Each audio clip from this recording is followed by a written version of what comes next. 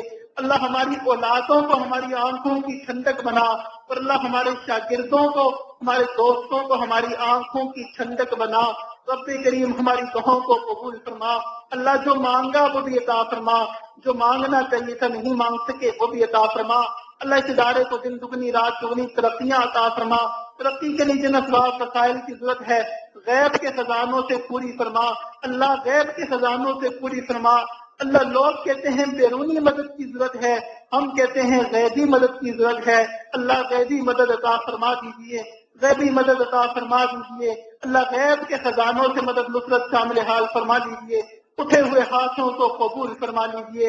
اللہ ہم تجھ سے اچھی امید رکھتے ہیں کہ تو نے ہماری دعاؤں کو قبول کر لیا ہوگا، اور اللہ تو ہمارے ساتھ خیر کا معاملہ فرمائے گا، برکت کا معاملہ فرمائے گا، عافیت کا معاملہ فرمائے گا۔ تیرا ہی اعلان ہے انا عند ظن عبدی، میں بندے کے ساتھ اس کے گمان کے مطابق فیصلہ کرتا ہوں۔ اللہ ہمارا گمان یہ ہے کہ آپ نے ہماری ساری دعاؤں کو قبول کر لیا ہوگا۔ اللہ ہماری دعاؤں کو قبول فرما لیجیے۔ جو مانگا وہ بھی عطا فرما دیجیے، جو مانگنا چاہیے تھا نہیں مانگ سکے وہ بھی عطا فرما دیجیے۔ ربنا تقبل منا انك انت السميع العليم وتب علينا انك انت التواب الرحيم وصلى الله تعالى على خير خلقه محمد وعلى اله واصحابه اجمعين برحمتك يا ارحم الراحمين۔